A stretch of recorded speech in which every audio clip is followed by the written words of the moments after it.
मध्य पूर्व में बढ़ते युद्ध और वैश्विक तेल आपूर्ति को लेकर पैदा हुई चिंताओं के बीच भारत सरकार ने साफ किया है कि देश में क्रूड ऑयल और गैस की पर्याप्त उपलब्धता है। सरकार के अनुसार पेट्रोल, डीजल, एलपीजी और सीएनजी की सप्लाई पूरी तरह सामान्य है और कहीं भी किसी भी तरह की कमी रिपोर्ट नहीं मिली है।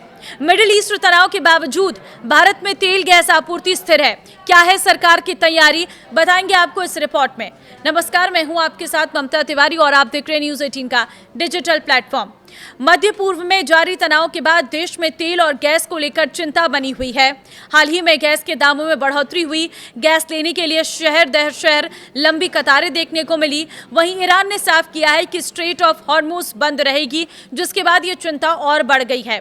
मंगलवार को पेट्रोलियम मंत्रालय से जुड़ी संसद की स्थायी समिति ने देश में तेल और गैस की स्थिति को लेकर बैठक की, जिसके बाद जो समिति की तरफ से बयान जारी किया गया उससे देशवासियों को थोड़ी राहत मिल सकती है। बैठक में देश में पेट्रोलियम पदार्थों और नेचुरल गैस की स्थिति को लेकर समिति के सदस्यों को जानकारी दी गई।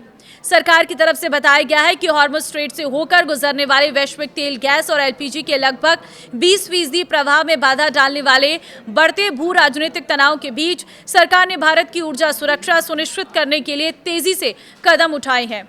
जहां कई देशों ने कमी से निपटने के लिए ईंधन राइजनिंग और प्रतिबंध लगाए हैं, वहीं भारत ने अब तक विविधीकृत आपूर्ति और आपातकालीन योजना के माध्यम से घरेलू उपभोक्ताओं को बड़े व्यवधानों से बचाए रखा है।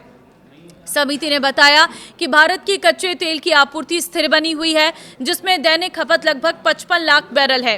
हालांकि 85% से अधिक कच्चा तेल आयात किया जाता है। खरीद रणनीतियों ने हॉर्मुज से जुड़े सामान्य आयात से अधिक आपूर्ति सुनिश्चित की है।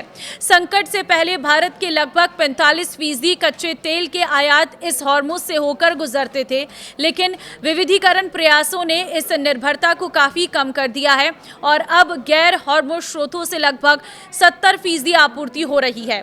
समिति ने बताया कि भारत की कच्चे तेल की आपूर्ति स्थिर बनी हुई है, जिसमें दैनिक खपत लगभग 55 लाख बैरल है। हालांकि 85% से अधिक कच्चा तेल आयात किया जाता है। खरीद रणनीतियों ने हॉर्मुज से जुड़े सामान्य आयात से अधिक आपूर्ति सुनिश्चित की है। समिति ने बताया कि वर्तमान में पेट्रोल, डीजल, केरोसिन और एविएशन टरबाइन फ्यूल जैसे प्रमुख पेट्रोलियम उत्पादों की कोई कमी नहीं है और खुदरा नेटवर्क सामान्य रूप से काम कर रहा है।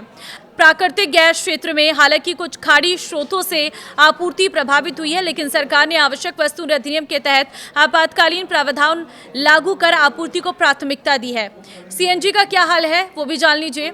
घरेलू उपभोक्ताओं और सीएनजी उपयोगकर्ताओं को निर्बाध आपूर्ति जारी है, जबकि औद्योगिक उपभोक्ताओं के लिए नियंत्रित कटौती लागू की गई है। नाइजीरिया, अंगोला और ओमान जैसे देशों से वैकल्पिक एलएनजी आयात कमी की भरपाई कर रहे हैं। एलपीजी आपूर्ति जो आयात पर निर्भर होने के कारण एक महत्वपूर्ण चिंता का विषय है, उसको भी विविधीकरण और बढ़े हुए घरेलू उत्पादन के माध्यम से प्रबंधित किया जा रहा है। हालांकि लगभग 90% एलपीजी आयात सामान्यतः हॉर्मुज से होकर आता है। भारत ने कई वैश्विक आपूर्तिकर्ताओं से अतिरिक्त कार्गो सुरक्षित किए हैं। हालांकि घबराहट में बुकिंग देखी गई है, पर हर रोज 50 लाख से अधिक सिलेंडरों की आपूर्ति जारी है। जमाखोरी रोकने के लिए भी कदम उठाए हैं। समिति ने यह भी बताया कि जमाखोरी रोकने और समान वितरण सुनिश्चित करने के लिए न्यूनतम बुकिंग अंतराल और विस्तारित डिलीवरी प्रमाणीकरण जैसे उपाय लागू किए गए हैं। एलपीजी की मांग पर दबाव कम करने के लिए सरकार ने अतिरिक्त केरोसिन आवंटित किया है और व्यावसायिक प्रतिष्ठानों को अस्थायी रूप से वैकल्पिक ईंधनों के उपयोग की अनुमति दी है। वैश्विक मूल्य अस्थिरता के बावजूद सरकारी समर्थन के माध्यम से लाभार्थियों के लिए घरेलू एलपीजी कीमतों को नियंत्रित कर रखा है। भले ही संकट लंबा क्यों न चला, पर सरकार तैयार है। राज्यों के साथ समन्वय बढ़ाया गया है और आपूर्ति स्थिरता बनाए रखने तथा विचलन रोकने के लिए निगरानी तंत्र और उपाय जो है वो लागू हैं। सरकार ने स्पष्ट किया है कि कमर्शियल एलपीजी की सप्लाई में प्राथमिकता अस्पतालों और शैक्षणिक संस्थानों को दी जाएगी। कई राज्यों में कमर्शियल एलपीजी के वितरण की प्रक्रिया शुरू भी कर दी गई है। इसके साथ ही एलपीजी की कालाबाजारी और जमाखोरी को रोकने के लिए राज्य सरकारों द्वारा लगातार छापेमारी की जा रही है। हजारों रिटेल आउटलेट्स पर निरीक्षण किए गए हैं ताकि किसी भी तरह की अनियमितता को रोका जा सके।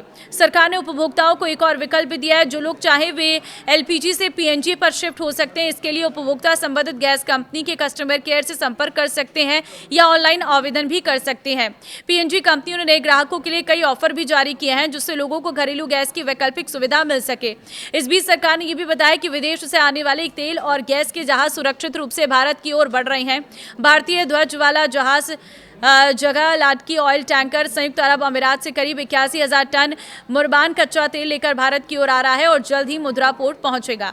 तो ये रहा अपडेट कि किस तरह से इस वक्त हमारे पास गैस है और कितनी कमी है और कितनी इसकी भरपाई हो रही है, क्या तकनीक सरकार अपना रही है। तो वीडियो को शेयर कर दीजिए, क्योंकि टेंशन की ज़रूरत नहीं है, अफरा तफरी में सिलेंडर बुक करने की ज़रूरत नहीं है। पर्याप्त मात्रा में गैस मौजूद है और बाकी के जो हमारे जहाज़ हैं वो लगातार पहुँच रहे हैं, जिससे कि पूरी आपूर्ति इस वक्त सुनिश्चित की जा रही है। तो पैनिक करने की जरूरत नहीं है। वीडियो को शेयर कर दीजिए ताकि सभी लोगों को ये अपडेट पता चल सके। नमस्कार।